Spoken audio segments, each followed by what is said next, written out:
8:02 el martes 16 de julio. Lo celebro. Impresionante, este mundo anda al revés. No, ¿cómo tú lo celebras? Estamos jodidos. Nacer Perdomo, abogado constitucionalista, está con nosotros, como habíamos anunciado. Temprano hablaremos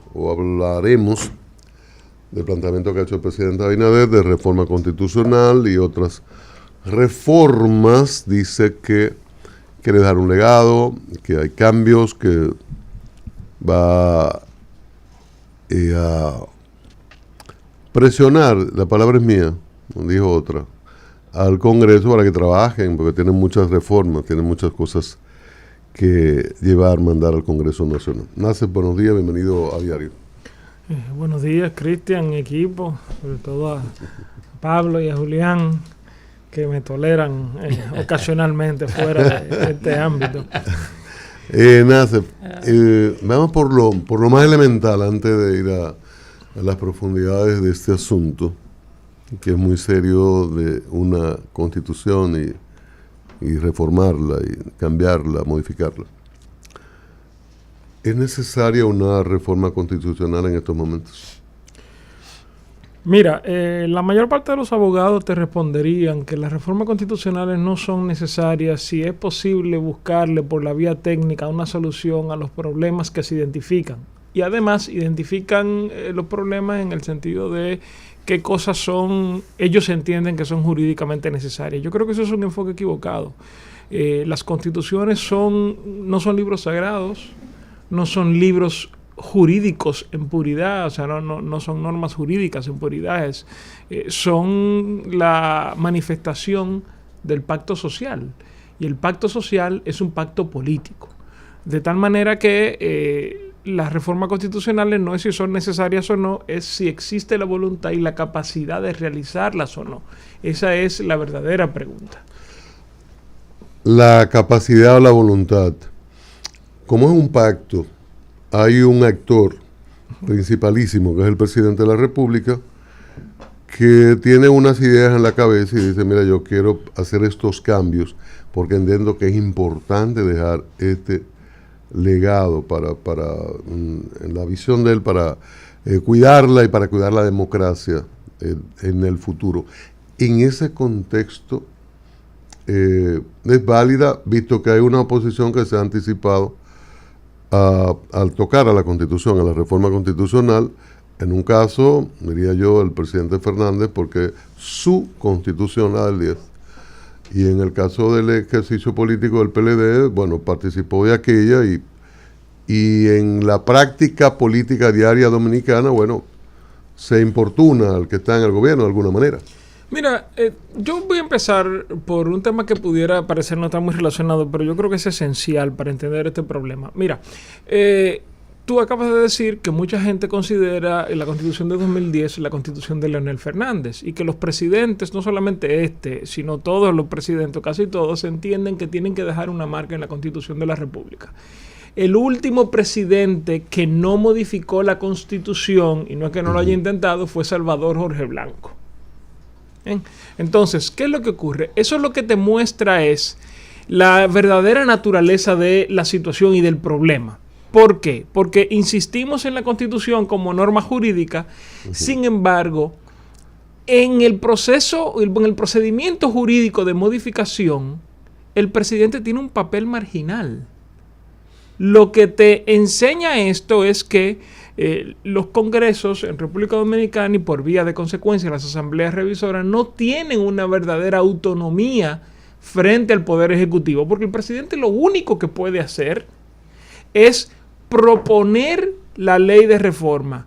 Y no es el único. Una tercera parte de los miembros de cualquiera de las dos cámaras puede proponer la reforma también. Pero, por ejemplo, una vez aprobada la ley de convocatoria, el presidente no puede observarla. Nada. Y el presidente no participa de las discusiones. No. Y no participa de la votación. Y no promulga la Constitución. La Constitución la proclama la Asamblea Nacional Revisora. Exacto. Sin embargo, todo es una teoría, a pesar de todo eso, en República Dominicana, no ahora, no, sino históricamente, los procesos de reforma constitucional son procesos de los presidentes de la República. Yo no recuerdo, quizá la reforma de 1994, pero esa fue una reforma... un pacto político. Claro, o sea que da igual. No recuerdo una reforma constitucional, por lo menos desde 1963, que no haya sido propuesta por el presidente de la República. Pero además, antes de ahí, bueno, tuvimos en dictadura, la del 62 la llevó a cabo el Consejo de Estado, o sea... Entonces, eso lo que te enseña es que cuando hablamos de reforma constitucional y cuando hablamos de constitución, no es solamente lo que está en el texto jurídico, que a veces no es lo más importante o a veces no es ni siquiera tan relevante, sino la realidad política que rodea el proceso de reforma. Que en el caso dominicano está asignada por el presidencialismo. Y eso es lo que dice la historia. Pero hay una tradición ya de desconfianza del ciudadano y del político, en este caso opositor, hacia el presidente de turno cuando habla de modificación constitucional, que es lo que está ocurriendo aquí. Se sabe ya que cuando se abre la asamblea, lo que pasa ahí es asunto, como tú bien dices, de los legisladores. Entonces, Luis Abinader puede dar todas las garantías y puede decir las seguridades, darnos todas las seguridades, pero él solo llega hasta la puerta. Jurídicamente sí. Jurídicamente sí. Y sobre todo porque sabemos de la independencia, cuando quieren, de los legisladores, de su liderazgo. Pero la gran pregunta que se hace la gente es, efectivamente, ¿puede ocurrir que el presidente con la mejor buena fe proponga la revisión, la creación de la asamblea, la formación de la asamblea, y que ahí dentro aparezca un señor del PRM y por encima del presidente, si usted quiere, o supuestamente, si usted quiere le pone comillas o no se la pone, modifique la Constitución, ya no para para quitar el nunca más y ponerle que después de un periodo pueda volver. Eso es totalmente factible que pueda ocurrir. Absolutamente. Mira, aquí hay una discusión que yo considero que no se ha enfocado bien también. ¿Qué es lo que fue? Contrario a lo tuyo.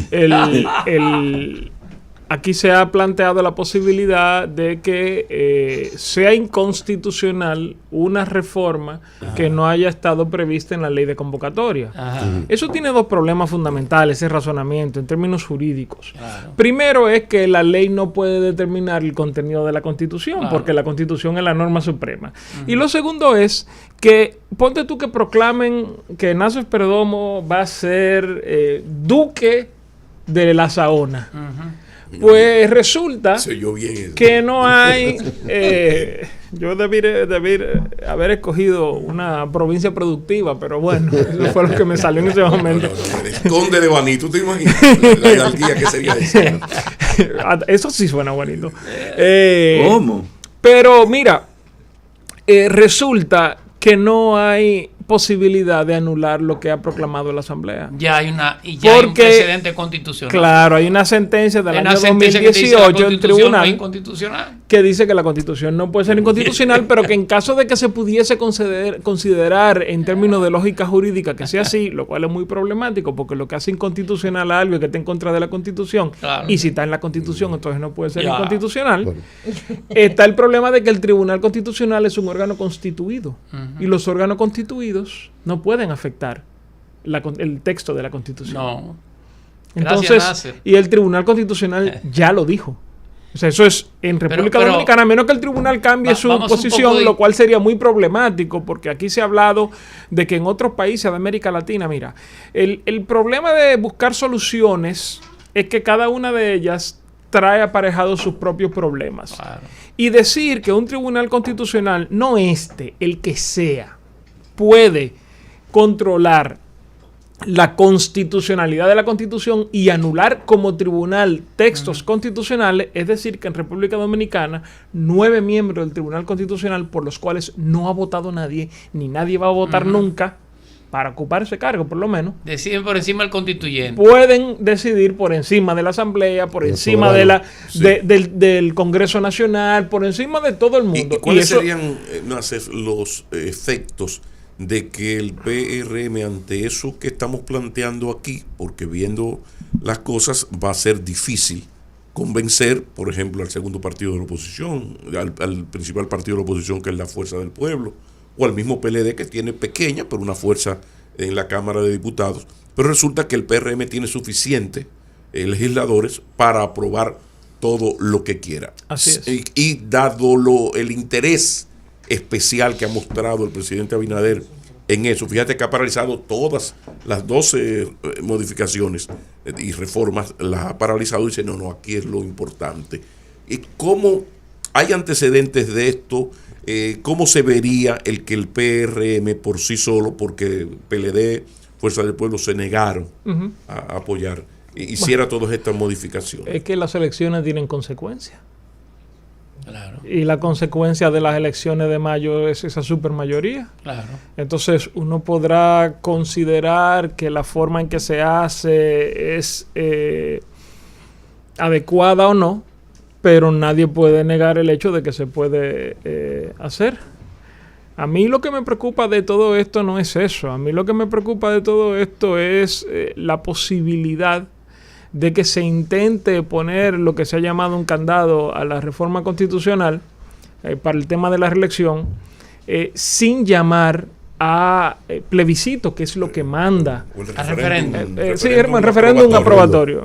En fin, de Banquipul es lo mismo en este caso. Que es lo que manda el texto constitucional. Porque para más INRI, una de las reformas que está pendiente es la reforma que regula los referendos. Entonces aquí nos vamos a ver de repente en el problema de que se va a llevar a cabo una reforma constitucional sin una que ley se celebre, sin que haya un marco jurídico para celebrar el referendo. Antoliano Peralta, el consultor, dijo aquí que precisamente por eso ellos están acelerando la aprobación de la... Bueno, pero entonces creo que lo prudente es no poner la carreta delante de los bueyes y sacar la ley de referéndum antes de poner, porque el problema es que la reforma constitucional sale muy rápido. La gente piensa que eso no es traumático, eso sale muy rápido. ¿Una semana? No, una semana no. La reforma constitucional de 1994 se hizo en 3 días. Bueno, 2 días, perdón. Bueno, 2 días. Sí, está bien. Pero sale. Sí, claro. Y una de las consecuencias que tuvo, por ejemplo, ese proceso es que la Suprema Corte de Justicia, que en ese momento actuaba como el Tribunal Constitucional, dijo que, porque se le elevó una acción de inconstitucionalidad de la reforma, y la Suprema dijo, uno de los argumentos era que la Asamblea Nacional Revisora se había reunido antes del plazo que manda la ley, o sea que es un día después de la aprobación para los del distrito y 2 días después para la gente que vive en las provincias. Y la Suprema Corte de Justicia dijo, bueno, es que se puede reunir la Asamblea antes, una vez convocada. Claro. Entonces, en puridad... que libérrima. Claro, en puridad, una reforma constitucional puede salir casi inmediatamente. Con toda seguridad, si hay las mayorías necesarias, más rápido que una ley. Entonces, yo pienso que antes de pensar o de plantearse en poner o hacer una reforma que necesitaría, según el texto, de un referéndum, que hay que sacar la ley de referéndum y prepararse para poderlo hacer. Por otro lado, y 5,000 millones de pesos. Claro, pero por otro lado, a mí ese es un 5,000 millones de pesos. Que a mí me preocupa un poco la idea de poner candados. Miren, las constituciones están llamadas a ser un pacto social, ¿verdad? No son un libro sagrado, no es la Biblia, no son la Sagrada Escritura, ¿no? Y entonces tienen que ser útiles como herramienta del pacto social. Y para eso es necesario que tengan cierta flexibilidad. Claro. Porque lo que es muy rígido puede ser muy frágil. Y de hecho suele ser muy frágil. Sí. Las constituciones tienen que ser como el cáñamo, como el bambú. Que una es duro, pero se dobla y no se parte.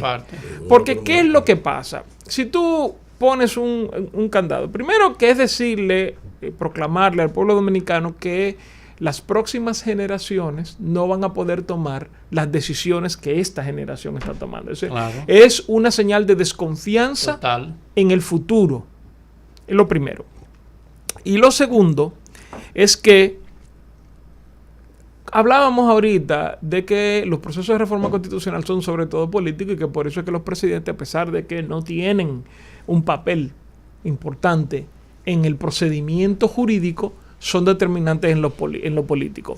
Bueno, pues cuando pongan un candado, lo único que va a tener que hacerse es romperse el candado. Otra constitución. Y ese romper el candado se va a hacer por la vía de afuera. Entonces, ¿qué pasa en este caso?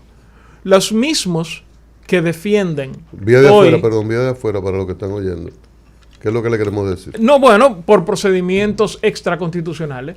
Lo mismo que hoy defienden que un tribunal constitucional pudiera declarar inconstitucional una reforma porque no se atiene a la ley de convocatoria, entonces van a tener que decir luego que los tribunales constitucionales no pueden declarar inconstitucional el candado. Es decir, no, el candado te crea una serie de dificultades, incluso para los que lo crean. Tiene un candado. Sí, bueno, claro, el procedimiento de reforma constitucional. Sí, pero y toda constitución no debe tener en su contenido la manera de ser reformada. Eso no conlleva. Sí, claro. Lo que pasa es que tú poner prohibiciones de reforma o tú poner dificultades excesivas de reforma, a lo que te lleva es o a sociedades que tienen que romper o quebrar la Constitución para avanzar, o a sociedades que están atrapadas como el ámbar en un régimen constitucional que ya no funciona, que es el caso de España, por ejemplo. Las tensiones internas del Reino de España son de difícil solución porque la reforma del sistema de comunidades, del régimen de comunidades, es casi imposible. La enfermedad de España, ¿cómo yo le llamo? Yo me pregunto la enfermedad de España. Claro, si realmente la generación del 78 pretende seguir gobernando y decidiendo por las generaciones de ahora, y eso no puede ser. Si realmente tiene sentido el asunto de la figura del candado, de los candados, si un presidente que llegue, tome posesión, luego de que quien impuso los candados salga del poder, y entonces tiene su mayoría en el Congreso y decide entonces abrir el candado. Sí, lo que pasa es que te van a decir, bueno, que entonces que tiene que tener 80% de los votos en la Asamblea Nacional Revisora. Mira, eso es muy sencillo, porque el que hace la ley hace la trampa, y por eso es importante siempre tomar en cuenta que si se quiere preservar la democracia, lo que hay que fortalecer la cultura democrática y no pretender sustituir ese convencimiento de la sociedad de que tiene que vivir en democracia con unos textos jurídicos que son, y nuestra historia muy particular lo demuestra, bastante frágiles. Bueno, pues muy sencillo. Yo, si quisiera hacer una reforma constitucional para poner la reelección indefinida en el futuro, yo en la misma reforma constitucional anulara el candado y además cambiara y lo hiciera con mayoría simple. Y después cuando me digan, le digo, es que no, es que el candado no estaba protegido. Como no está la cláusula de intangibilidad en la Constitución actual no está protegida por una dificultad mayor de reforma. Y la Constitución sobre la cual se tendría que decidir ese conflicto es la de hoy. Es decir, la de luego de la aprobación. Y como ya no existe el candado, ya no puede aplicarse. Entonces, miren, la tradición de que los presidentes estadounidenses solamente se podían reelegir una vez duró 150 años. Y solamente se quebró cuando Franklin Delano Roosevelt salvó a Estados Unidos de la más grave crisis económica y social, económica, social fue la guerra civil, que había conocido esa nación. 150 años. Y eso fue sin estar en la Constitución, porque George Washington, cuando le dijeron, mira, pero ponte para un tercer periodo, dijo, no, yo estoy cansado, y entonces es mejor no sentar ese precedente para que luego en el futuro no haya reyes. Y dio el ejemplo. Y eso pesa más a la larga que cualquier texto constitucional, porque uno lo quiera o no, ese candado va a llevar un nombre y un apellido. Esa es la idea. Entonces, no, sí, va a venir otro que va a querer su nombre y su apellido. Esa es la idea. Claro, el que venga también va a querer lo mismo. Entonces, el ejemplo que se está dando no es el que se cree que se está dando. Estamos conversando esta mañana con Nacef Perdomo, abogado constitucionalista. Perdomo Cordero, exactamente, y buena la corrección. Sí. Y a tiempo, y atinada. No, está muy bien. Está muy bien. Hemos visto ese consenso social del que usted hablaba en otros momentos de reforma constitucional. A lo mejor desde el punto de vista mío, desde los medios de comunicación, no percibo tanto que se haya manejado de esa manera. De hecho, ayer hubo vistas públicas, como 300 turnos, y me parecía que en lugar de una escucha activa real, eso era como un pasa, no por las personas que participaron, sino por los escucha que estaban ahí. O sea, vamos a ver y escucharlos. Entonces no he visto esas formas de generar ese consenso. ¿Usted qué piensa al respecto? Mira, yo te voy a decir una cosa. Yo creo que el gran aporte de la reforma constitucional de 2009-2010 no fue el texto. ¿No fue? El texto. Ya. Yo creo que su principal aporte fue que en este país no pasamos un año discutiendo de la Constitución. Un año. Creo que eso avanzó más la cultura del constitucionalismo democrático en el país que las instituciones jurídicas que se crearon. Y creo que esas instituciones jurídicas, en la medida que han funcionado porque duramos un año discutiendo eso. Ese tribunal constitucional ha sido lo mejor que le ha pasado en los últimos tiempos. Yo creo que sí, es otra discusión, pero quiero hacer una acotación ahí. Yo, aunque soy constitucionalista, creo que en sentido general, no solamente en República Dominicana, los tribunales constitucionales tienen demasiado poder. Pero eso es otra discusión para otro día.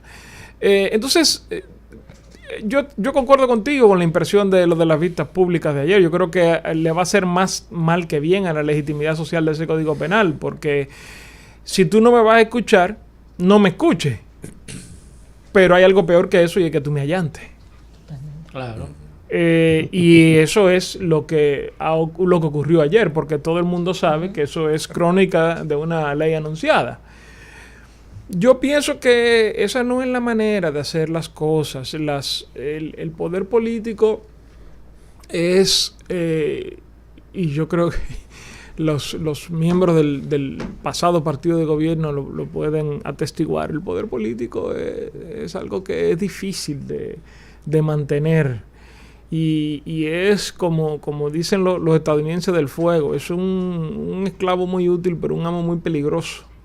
Entonces, yo siento que la idea de que haber obtenido una mayoría puede llevarte a hacer solamente lo que tú entiendas y no escuchar a los demás y no atender a razones, la historia política reciente de República Dominicana ha demostrado cuáles son las consecuencias de eso más temprano que tarde. Entonces, yo pienso que aquí hay cosas que nosotros podemos discutir si se le puede modificar la Constitución. Yo, a pesar de que, como dije ahorita, pienso que esto no es un problema solamente técnico, claro, o que las necesidades técnicas que yo como constitucionalista identifique no necesariamente justifican la reforma. Hay cosas que yo sí, claro, le cambiaría a la Constitución. Pero, por ejemplo, yo unificaría las elecciones, yo sacara al Procurador General de la República del Consejo Nacional de la Magistratura, yo aclarar el concepto de segunda mayoría para el Consejo Nacional de la Magistratura, yo estableciera unos requisitos, unos procedimientos constitucionales claros para los casos en los que se suspende la celebración de elecciones, como ocurrió aquí en el año 2020, porque volvemos otra vez a que es un pacto político y no jurídico en esencia. En el año 2020, las elecciones, con las municipales se anularon sin seguir el procedimiento legal ni constitucional. Y se pospusieron y se celebraron y se movieron las presidenciales de fecha violando la Constitución. Constitución. Eso se llama quebrantamiento constitucional. Cuando en un caso de urgencia y necesidad, tú violentas unas disposiciones constitucionales solamente para esa ocasión. Y sobrevivimos, y nos fue bien, porque la clase política dominicana, a pesar de lo que a nosotros nos gusta decir, es muy responsable.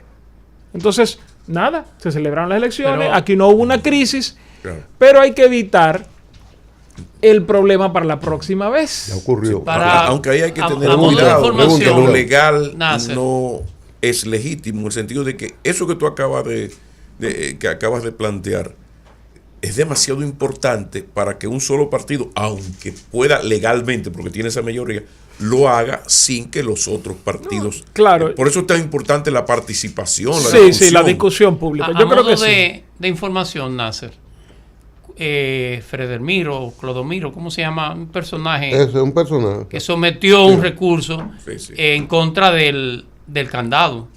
Cuando Danilo Medina en el 2020, él dijo que el transitorio. El transitorio. Sí, dijo que ese transitorio le eliminaba el derecho. Pero él hizo eso no para beneficiar a Danilo, sino para que saliera la sentencia del Constitucional que decía. El Constitucional le dijo, la Constitución no puede ser inconstitucional. El Tribunal tenía razón en lo que le dijo. O sea, era obvio que ese iba a ser el resultado. Ahora te lo doy a modo de información, perdóname. ¿Cuál es el símil que yo hago? Pregunta. Cuidado. ¿Cuál es el símil que yo hago? Si el presidente no ha podido imponer su voluntad en el Código Penal y su propio partido ha tomado las decisiones que ha entendido, ¿quién ha dicho que el constituyente, una vez se abra esa caja de Pandora, va a hacer única y exclusivamente lo que el presidente quiere? No, es que de eso no hay garantía en ningún caso. Entonces, no, o sea, no es un problema que aqueja a este presidente o a esta mayoría. Eso es así en cualquier caso. Ayer tenemos una discusión aquí a propósito de lo que plantea el presidente. Explícale bien, Cuidado. No manipule sola. A propósito de lo que plantea el presidente dijo: en estos días mis opositores dudan de mí. Yo, para que no duden, no voy a consignar un transitorio como hizo Danilo. Y ya hemos visto qué pasa con algunos transitorios, de que no irían el 28. Se armó la discusión y yo le refería a Julián que siempre aparece gente planteando cosas, de que entonces no aplica, que este es el primero de él, que entonces, que no, que espérate.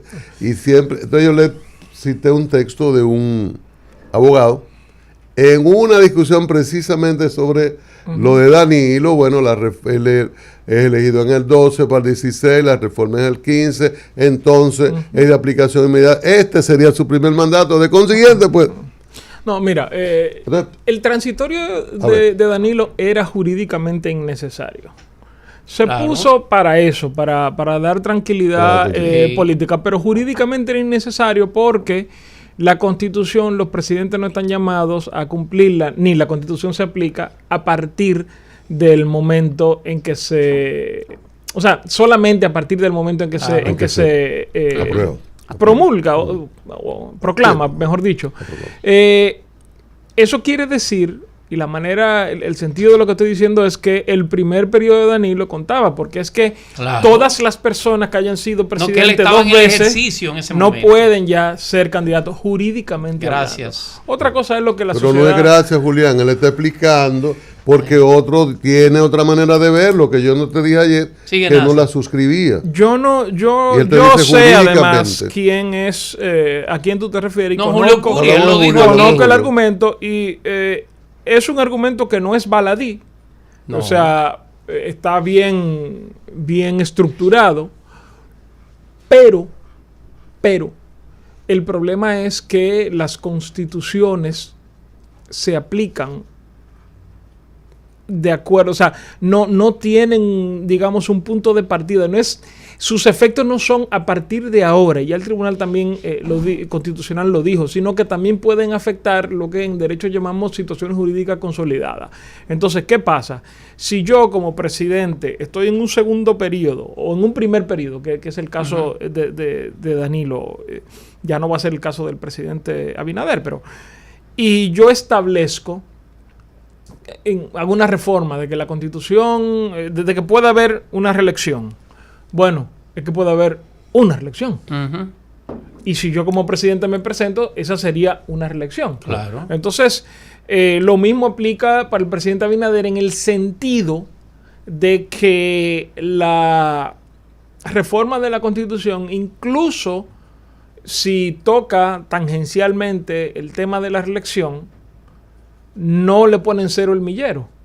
Ya él va a tener dos periodos. Eso, Exacto. yo entiendo que la razón por la que lo van a hacer es una razón política, como fue en el 2015. Yo lo que soy abogado, yo no sé de política, yo no lo hiciera. Porque se está estableciendo el precedente de que a menos que se ponga ese transitorio, entonces sería aceptable que se violenten los límites de la reelección. Exacto. Yo no lo pusiera. Yo lo que soy es abogado. Ellos son los que saben de política. Pero a mí me preocupa entonces porque se está aceptando tácitamente que el otro argumento es válido. Y a mí eso me parece... Nasser. Y además ya el Tribunal Constitucional No. Lo que se está aceptando es que si tú no lo pones, tú podrías hacerlo. Eso es lo que O sea, se está hace. aceptando que tú no vas a la reelección porque tú no quieres ir. Claro. Y eso es totalmente incorrecto. Nasef, Por eso decía que estos esfuerzos, en derecho, una de las leyes más importantes que aplica, y sobre todo en derecho constitucional, es la ley de las consecuencias imprevistas. Y yo creo... traducción al Bueno, español que cuando dominicano. tú haces las cosas pensando que va a tener un efecto y en realidad tiene un efecto muy distinto y a veces contrario al... Claro. Y yo pienso que toda esta discusión sobre el tema del candado, sobre el tema del transitorio, está mandando exactamente el mensaje contrario al que es la intención del presidente. Eso es lo que yo pienso. Eso parece. Nasef, he visto una interesante discusión en varios ámbitos y chats, etcétera, sobre el ámbito militar, jurisdicción militar y lo estrictamente militar. Y las excepciones que se establecen cuando participan civiles, pero se deja ese ámbito de interpretación que ha provocado dificultades mayores históricamente en el país. Hay varios elementos que han sido cuestionados, además de 3 causales. Entre lo que se cita ese, ¿qué opinión tienes sobre ese ámbito militar que se quiere mandar tranquilidad o justificar en el sentido que nos referimos a lo estrictamente militar? Y cuando se define lo estrictamente militar, al menos yo cuando lo leo y lo releo, que no soy abogado, me confundo más. Claro, y ese es el problema. El Código Penal, el proyecto y futuro Código Penal, tienen una disposición que establece que los tribunales militares van a tener competencia para conocer de las infracciones militares. Y eso no está claro por la naturaleza de la infracción, hasta qué punto eso puede entorpecer la justicia civil. Y yo te voy a poner un ejemplo. Hace menos de un mes, en la sentencia TC 0090-24, el Tribunal Constitucional tuvo que anular una sanción de puesta en retiro forzoso y deshonrosa contra un militar, porque el motivo por el cual había sido sancionado de esa manera no está previsto como falta en los códigos militares, que era que él había tenido una relación amorosa con la esposa de un subalterno. Y el tribunal le dice, pero es que eso no está, eso no es una falta prevista en los códigos. Yo me lo puedo encontrar mal, eso es un problema, una irresponsabilidad, pero no es... No está tipificado. Está configurado.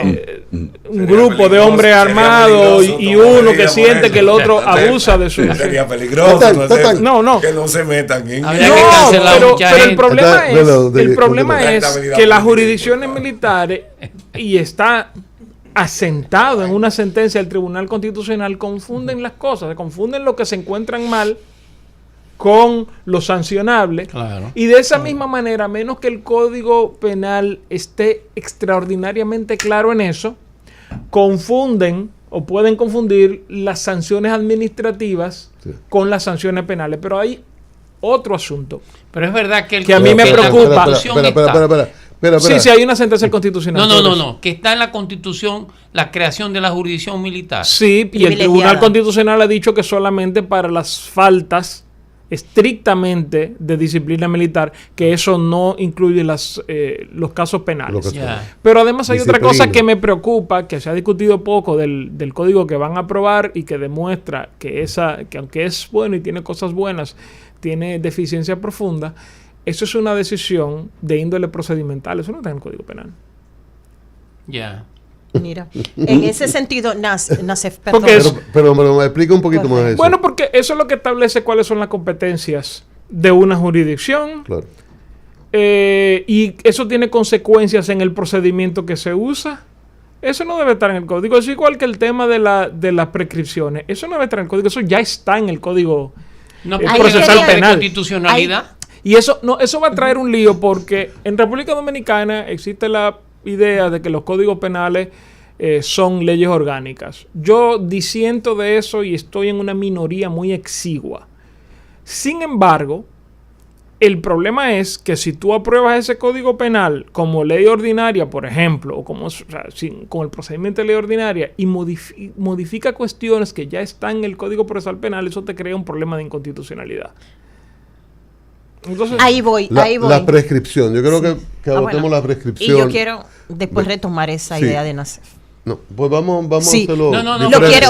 Ayer, por ejemplo, en el día de ayer, a propósito de inconstitucionalidad, en el día de ayer, dentro de las entidades y personalidades que estuvieron, formalmente estuvo Conani como parte del GANA. GANA, que tiene que ver con la administración, la rectoría de los derechos niños, niñas y adolescentes. Y formalmente la primera dama también, cuando se conoció la propuesta en este nuevo Código Penal de, por ejemplo, articulados que violentan principios y acuerdos internacionales de protección a los derechos de niños, niñas y adolescentes, estipulados, por ejemplo, como la corrección, la forma de sanción, de crianza. Ahí evidentemente, lo que se está proponiendo ahora está en contra de lo constitucionalmente establecido. Igualmente, bueno, ya lo hemos visto, el aspecto que tiene que ver con la relación sexual no consensuada dentro del matrimonio y una serie de articulados más. Entonces, esta Constitución ¿va a involucionar lo que ya teníamos establecido como derechos? Mira, una de las razones por las cuales es necesario que tengamos un nuevo Código Penal es porque el Código Penal que se aplica en República Dominicana es un código pensado para la Francia de principios del siglo XIX. Y eso ha hecho que el legislador tenga que ponerle muchos baches, pero sobre todo que la aplicación de esa norma solamente sea posible por la creatividad jurídica de los jueces, que en un acto de responsabilidad, no de irresponsabilidad, sino de responsabilidad, han dicho, bueno, es que yo tengo que interpretar esta norma en el contexto en el que se está aplicando y esta es la mejor manera de hacerlo sin destruir la capacidad persecutoria del Estado, pero preservando el interés social, pero además preservando los derechos de las personas. Eso quiere decir que ese código se mantiene por un andamiaje de decisiones y de tradiciones jurisprudenciales que no están en la ley, ¿verdad? ¿Qué es lo que yo estoy viendo? Que se va a aprobar se va a cambiar el nuevo código, que va a cambiar los baches viejos por baches nuevos, que no van a tener la ventaja de toda esa estructura de decisiones jurisdiccionales y decisiones judiciales que ayudan a que el código de ahora no colapse. Entonces vamos a estar cambiando un problema viejo por un problema nuevo y más grave. Yo pienso, a mí me gusta mucho, la sabiduría popular es una cosa maravillosa y hay un dicho que a mí me gusta mucho que vísteme despacio que tengo prisa. La prescripción, 20, 30, ya está en la Constitución, sobra, debe ser imprescriptible. No, como mira, los plantean únicos algunos. delitos que deben ser imprescriptibles son los delitos de lesa humanidad. Bueno, y los plazos no corren cuando tú te fugas. Claro. O sea, cuando tú estás prófugo. La idea de que y tú estás hablando específicamente, yo soy abogado de Gonzalo Castillo, por si alguien considera Sí, que sí, yo estoy sí. aquí dando una cosa, la gente lo toma o lo deja.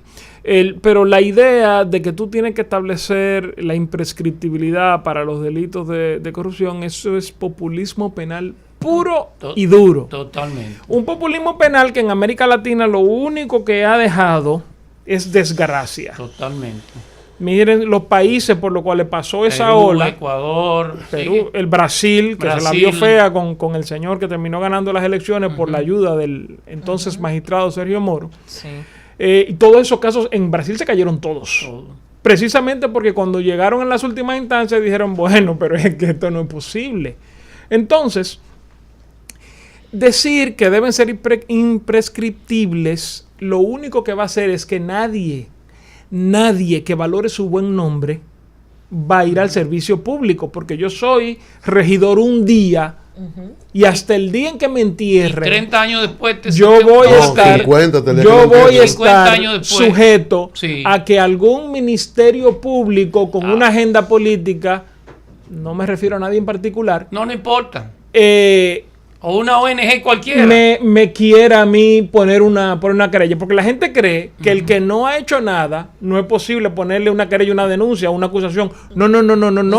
No hay en la ley dominicana ni en la Constitución dominicana, no existe el derecho a no ser acusado. Claro. La gente tiene que tener eso claro. Eso no está cubierto por la presunción de inocencia. De hecho, la presunción de inocencia existe porque no hay un derecho a no ser acusado. Ahora, si te presentan una acusación injusta, entonces el que lo hace puede pagar. Pero no existe esa protección. No. El caso Entonces, de Podemos en España es sí, un excelente claro. ejemplo cómo a través de los jueces tú puedes destruir la imagen. no, pero de no un solamente partido. España. El entonces juez Sergio Moro descaradamente intervino en el proceso No. Él decía electoral. quién investigar y cómo investigar. No. Óyeme, 2 días antes de la primera vuelta, anunció que iban a perseguir al candidato del partido de Lula. Y después nunca lo persiguieron. Después que perdió, nunca, eso no tiene nada que ver. Entonces, mira, esas cosas pasan en ninguna parte del mundo. O sea, los sistemas democráticos, los sistemas constitucionales se fundan en la desconfianza saludable.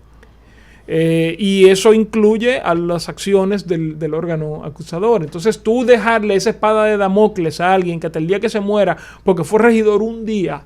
¿Tú preferirías cuál sistema? Una vez un funcionario sale ahora en agosto 16 el amigo de Pablo Juancito Pérez Vidal. ¿Cuánto? ¿10, 15, 20? Sistema, a mí me gusta el sistema que hay en la actualidad, y es que los plazos de prescripción 20 años. para los funcionarios públicos, no, a mí me gusta más que es el que tenemos. Están interrumpidos mientras está en el cargo o mientras es funcionario. O sea, si yo soy funcionario público, ¿verdad? Hoy, y como yo soy una persona con una visión muy corta, algunas cosas, mi sanción es que me llevé un semáforo en rojo, ¿verdad? Y es una sanción penal. Es una administrativa, pero vamos a ponerlo como ejemplo. Y yo fui designado ayer, y yo hago eso hoy. Y el plazo para perseguir eso son 3 meses. Y yo duro 20 años siendo funcionario público. Esos 3 meses empiezan a correr el día que yo dejo de ser funcionario. Claro. Bueno, realmente es para los hechos que cometa en el ejercicio de sus funciones, pero ustedes me entienden. Sí. O sea, nadie, en la actualidad, nadie puede aprovecharse de su condición de funcionario para eludir la justicia, porque el plazo contra ti empieza a correr solamente cuando tú sales del cargo. Antes no. Entonces, la idea de que no prescriban es para gente decir, usted ve que yo soy muy serio, que estoy promoviendo eso. No, usted está creando un problema gravísimo. Usted está creando un problema gravísimo porque eso lo que quiere decir es que la lucha política que debe llevarse en las urnas y que ya empezó a llevarse en los tribunales va a continuar esa tendencia. Eso es una tendencia nociva Claro. y destructiva. Total. Y lo digo con abstracción de cualquier cosa que haya ocurrido en República Dominicana. Miren el caso de Ecuador. Miren el caso de Perú. Miren el caso de Brasil. Y como dice Pablo, No, miren el caso de España. España A es usted el puede mejor gustarle ejemplo. mucho o Terrible, poco, terrible. Podemos, Exacto. pero el uso de la justicia para destrozar a un partido de oposición, que en estos días salió que durante el gobierno de Rajoy la policía había espiado 69 diputados de Podemos. Hoy, bueno, hace algunas semanas, un juez de Madrid intentó evitar que se aplicara una ley aprobada por el Congreso, que es la ley de amnistía, inventándose unos cargos contra cargos políticos de un partido que no es de su agrado. O sea, es muy serio, es muy serio. Yo soy en América abogado. Latina el resultado no ha sido el mejor. No, yo soy abogado y la Porque te lo utilizan como gente instrumento piensa, o la mayor parte de mis colegas piensan que que judicializar las cosas resuelve el problema. No. La judicialización de las cosas es cuando has fracasado en la solución del problema.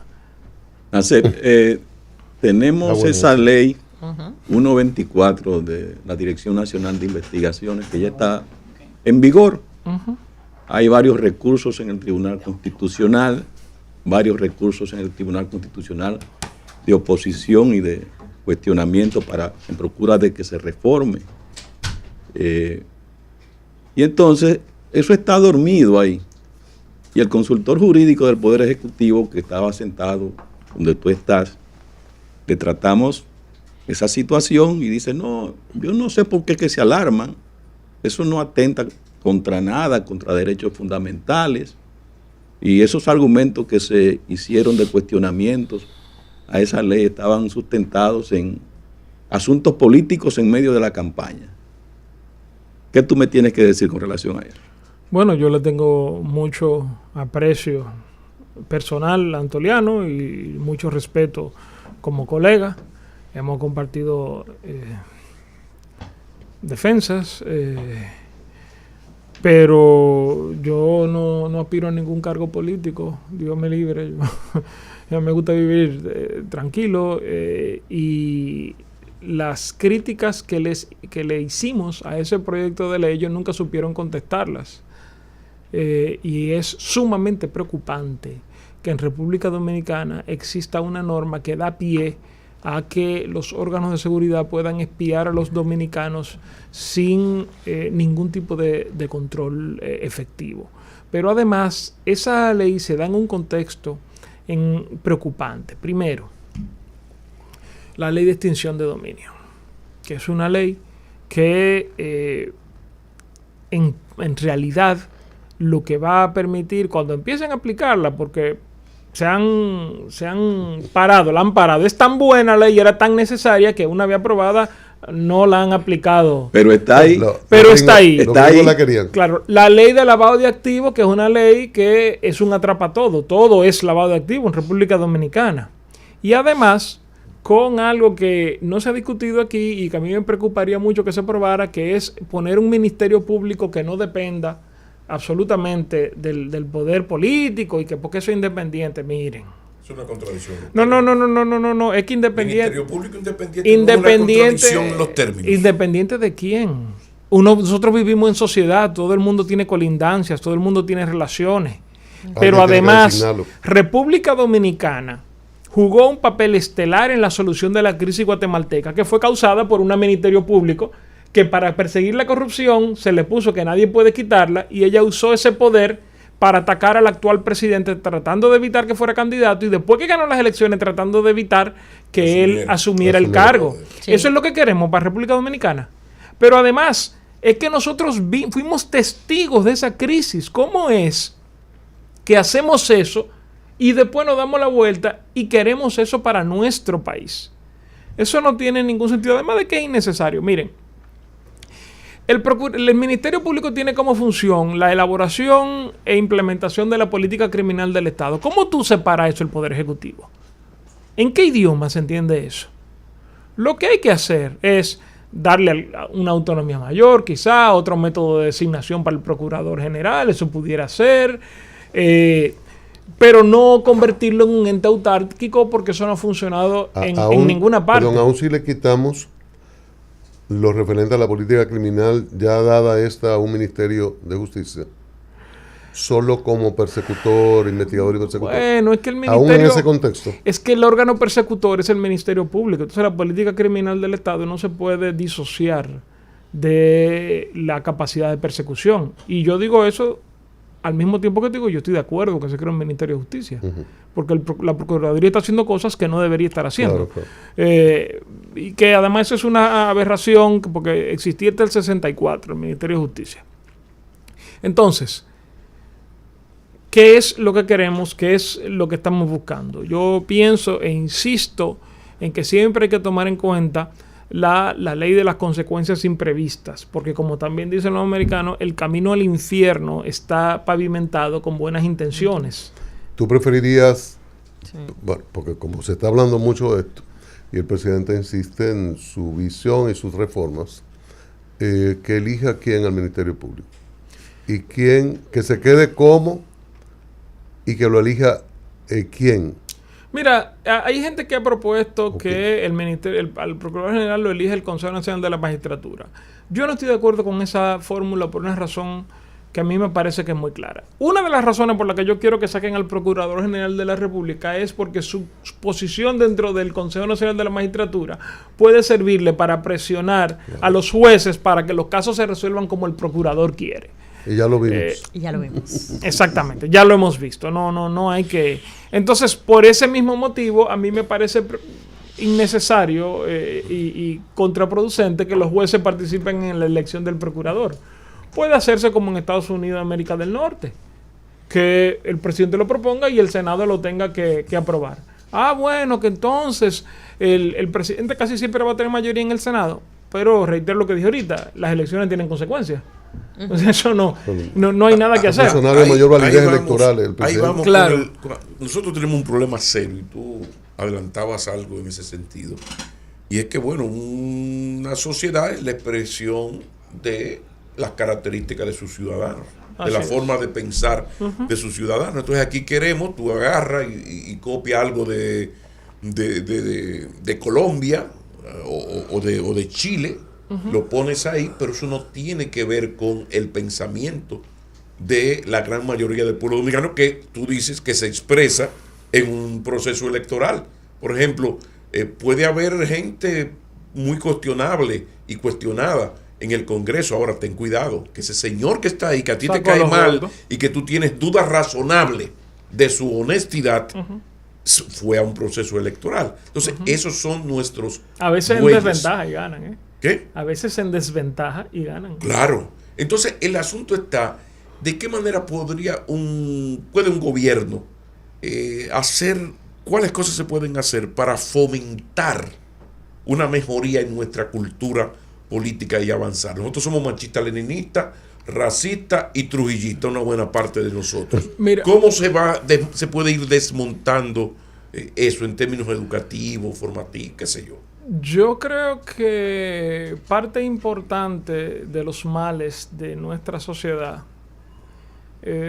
tienen como causa que la gente no se siente escuchada. Y por lo tanto, como yo no me siento escuchado, yo ni tengo que articular mis quejas y mis insatisfacciones a través de las vías del diálogo, ni tampoco tengo que escuchar al otro, porque si nadie lo hace conmigo, porque yo lo voy a hacer. Yo no tengo acciones en esta empresa. Claro, entonces yo pienso que, y a mí, yo sé que los presidentes no actúan solos. Yo creo que el presidente es una persona con un talante dialogante. Y pienso que él puede aprovechar la mayoría aplastante que recibió en el Congreso Nacional para abrir espacios de diálogo sin que se convierta en un escenario de rebatiña política. ¿Se puede replicar aquel exitosísimo diálogo nacional? Eso pudiera ser. Los 158 municipios, sí, vamos a socializar esto. Claro, de pero verdad. por ejemplo, Eso, los presidentes tienen las gobernaciones, que son sus asistentes en las provincias. Eso puede ser un espacio de diálogo efectivo y permanente. Hay muchas cosas que se pueden hacer. Los dominicanos tenemos la pulsión de creer que resolvemos las cosas cuando actuamos. Y realmente actuar a veces puede empeorar los problemas. Nassef, gracias. Te iba a preguntar por algún cargo en altas cortes, pero ya tú dijiste que tú no te vas a meter en esos líos, que tú prefieres seguir siendo abogado. No, para tú sabes lo tranquilidad tranquilo tuya y de tu además, familia. si yo hago eso, después que salga del cargo, si alguna gente logra lo que quiera, hasta el día que me muera voy a tener que estar pensando si alguien que no le gustó un voto mío en una sentencia. No, eso. Hasta un artículo, aquí No. son así. Yo fui empleado público una vez, entonces a mí me preocupa porque yo era digitador en el ayuntamiento del distrito en los años, a principios de los años 90. Perdón, se me cayó la cédula. Y entonces yo tendría que estar preocupado porque alguien pudiera decir que yo, ¿verdad? Que digitaste mal, metiste una línea. Sí, Metiste que una línea ahí. oculte, porque yo era encargado de digitar las nóminas. Entonces, corrupción, 20 sí. pesos más le pusiste al que limpia. Claro, y habrá gente que diga que estoy siendo exagerado. Pues estoy poniendo un ejemplo, pero hay mucha gente que ha sido funcionario y que es funcionario, y la mayor parte de los funcionarios son personas honestas. Nassef, Entonces, tú no puedes a una persona con vocación de servicio condenarlo a tener pendiente sobre él o ella permanentemente la posibilidad de una acusación. Eso tiene que tener un fin, como lo tiene para los evasores de impuestos, como lo tiene para todo el mundo. Señores, gracias. El caso de Lula es el peor. Un testigo, el argumento sólido era, sí, yo lo veía muchas veces ocupando ese apartamento. Él tiene que ser, ese fue el argumento central impresionante. de la condena. Totalmente. Se cayó todo. Testigo, le venía Se cayó todo ahí. eso. Como tenía que ser. Nassef Perdomo, abogado constitucionalista. Nassef, gracias por esta participación, por esta clasecita. Derecho Constitucional hoy martes en la mañana. Nassef hizo recomendaciones, un hombre que siempre ha estudiado mucho, Sí, pero hay cosas prácticas. Considéralo, la Cristian. cuna de la niña se mueve de un lado.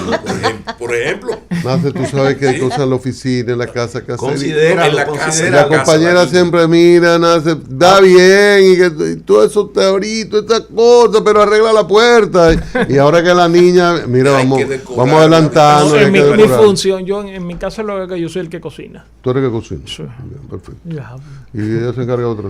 Sí, bueno, Pero y para yo ella- y cuido a la niña, cambio los Correcto. pañales Y cuando tú sales, pero la tú, duermo. a veces y tú cosas. compras, ¿verdad? Tienes que comprar en la calle. Bueno, cuando voy al yo voy al súper 3 veces a la semana cuando voy yo hago pilates. Y Bueno, de todas maneras, hay cosas que hacer en la casa. Para ella, para ti, o para los dos. Para el se jardín. Ahí en la no, San Martín, no se 183, escapó. próximo a la avenida Máximo Gómez. Un letrero grande, un parqueo grande a la derecha, dice materiales industriales. Esa es la ferretería más Ya. completa. Y las herramientas, los Le equipos dieron. de certificación internacional, lo mejor. Hay que tener cuidado siempre con las herramientas y Sí. equipos. francesa. Así como tú lo tienes cuidado para Ahí no está la como instrumento de francesa, investigación. Así que le dice que te mandamos desde a diario. vale, yo le digo. No tiene que mencionar al viejo ni a la doña, nada de eso. Desde a diario y hay una rebaja sustancial. Materiales Industriales es una ferretería completa. De nuevo, las gracias a Nassef Perdomo por acompañarnos en este martes. Vamos a comerciales. Conoce